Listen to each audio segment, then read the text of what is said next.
નમસ્કાર, good morning.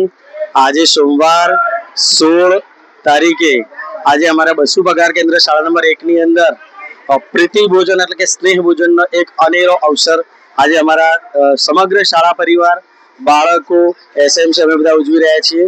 જે જૂની પેન્શન યોજનાની અંદર અમારા 10+1 અહીંના ભૂતપૂર્વ ગુરુજી જે હમણાં આવશે કિરણભાઈ, એમ અમે ટોટલ 11 ગુરુજીઓ તેમજ એક બીજા બેન પણ સ્વૈચ્છિક તૈયાર થયા છે, જાગૃતિબેન પટેલ.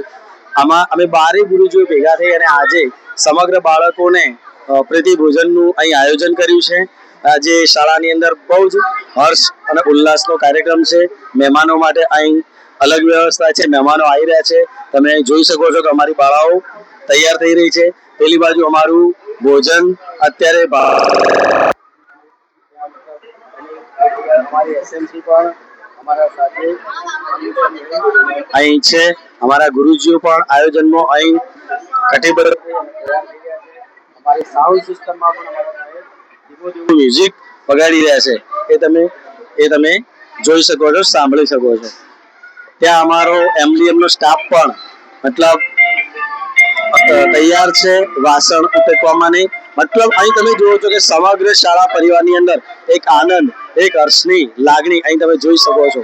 અને આજના અમારા બાળકો ખૂબ મુખ્ય, કારણ કે જે બાળકો થકી અમારું જીવન બન્યું છે, જે બાળકો અમારા માટે જીવનનો એક આધાર છે, જેના માટે અમે સતત તત્પર રહીએ છીએ. કારણ કે ભારત ભૂમિ જે છે અને એનું ભવિષ્ય આપણા આ બાળકો છે. જે અહીં અમારા કેટલાક બાળકોને અહીં તમે સ્વયંસેવકના બિલ્લા જોઈ શકો છો, તેઓ પણ સેવા કરવા માટે તત્પર છે. આ બધા જ બાળકો તમે જોઈ શકો છો.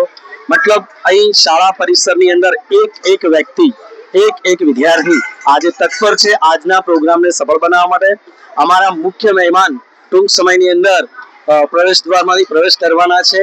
મતલબ કે તેઓ અત્યારે ટૂંક સમયની અંદર વડગામ તાલુકાના તાલુકા પ્રાથમિક શિક્ષણાધિકારી સાહેબ શ્રી ભરતભાઈ ચૌધરી સાહેબ તેમજ અમારા વડગામના બીટ કેળવણી નિરીક્ષક શ્રી અને મારા પરમ મિત્ર એવા નિલેશભાઈ પ્રજાપતિ સાહેબ ટૂંક સમયમાં અહીં પધારશે. અમારા સીઆરસી કોઓર્ડિનેટર પણ ટૂંક સમયમાં પધારવાના છે. આજુબાજુની શાળાનો સ્ટાફ પણ અહીં પધારવાનો છે. તેમજ આજુબાજુના ચાંગા, ચંગવાડા, મેતાના આચાર્યશ્રીઓને પણ અમે આમંત્રણ આપ્યું છે. અમને જે લોકો શાળાની અંદર સહકાર આપી રહ્યા છે એવા તમામ મહેમાનોને આજે અમે આમંત્રિત કર્યા છીએ. તો આજનો આ પ્રસંગ અમારો દીપી ઉઠવાનો છે. જય હિન્દ, જય ભારત.